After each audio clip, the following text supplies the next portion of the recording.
nećemo napraviti našu redovnu rubriku, nego ćemo vam preporučiti šta to možete da čitate za vreme raspusta, na letovanju u gradu, na letovanju na moru, neki novi naslovi koji su pristigli, neki naslovi koje smo možda i spominjali, sigurno smo ih spominjali, ali uklopit će se u ove melanholične letnje dane. Da, moram da napomenem da je, dogovorili smo se još nešto ranije, da će svako da preporuči po 3 stripa za letnje čitanje, nije bilo nikakvog kriterijuma.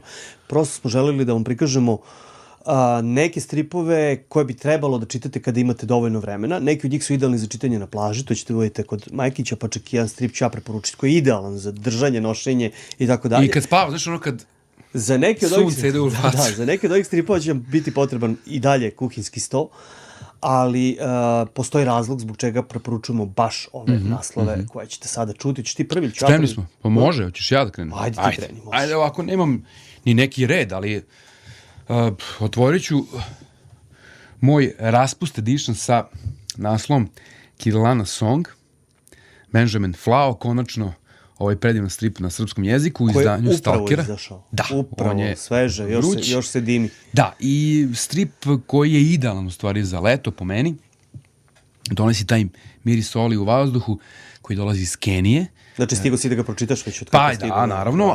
Strip koji se inače originalno pojavio 1990. godine, ali meni je potpuno to bilo fascinantno da je prošlo 35 godina od tako jednog majestralnog crteža, vidjet ćete naravno i to. Strip koji je toliko vitalan da možeš da kažeš da se pojavio ove godine.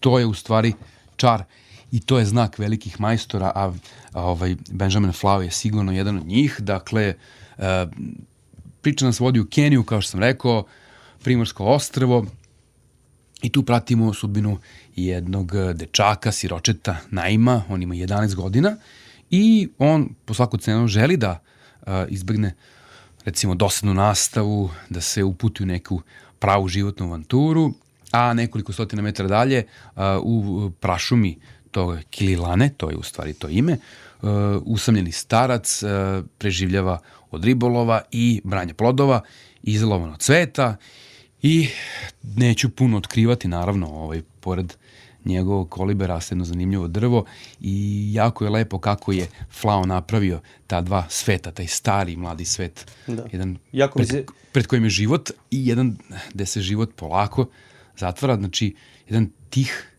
život pun, kako bi rekao, iskustva i jedan mladi koji tek treba da zakorači u to more i u tu čudnu prelepu Afriku. Da se razgrana kao taj baobab sa naslovne i poslednje strane. Tako je, da. Super mi je upakovan strip. Strip je inače jako obiman, on ima nekih 200 i preko 250 strana. Tu je i zanimljiv dodatak, naravno, da se podrobno onako upoznate i sa autorom i sa samom pričom. Naravno da je Flao bio u Africi, sve je to on proživeo, naravno, što je još bogatije kada gledamo ovaj kolorit i onda ćemo shvatiti zašto je tako sistematski ušao u taj život, u te boje, u gradaciju priče, u sam jezik, hajde da kažem, i sjajan je prevod, naravno, tako da, i atmosfera, to je ono što me odmah kupilo. Kad znaš, uzmeš stripa, prvo prelistavaš, kao da vidiš šta će. Da vidiš malo kako zove scene i to. Jako je bogat, ima tu s jedne strane afričku tradiciju u nekim postavkama kadrova, a u drugim je potpuno, kao što sam rekao, modern, nema čak ni prozore, nema čak ni okvire, diše, plovi, pluta i pliva.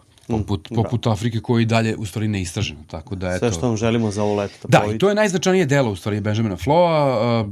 On je, što kažu, nije toliko plodan u svetu stripa, ali to uopšte nije bitno s obzirom da je napravio ovako nešto zaista značajno, veliko. I još jedan pozdrav domaćim izdavaču Stalkeru koji nas obasipa ovako lepim stvarima koje su bitne za naš život. Kirlana Song, eto, Brko, da znaš, ovo je moj predlog. I to je nešto što bih ja mogao da pročitam ovog leta. Jer su ovo naslovi koje sam već pročitao, a ja sam odlučio za početak jedan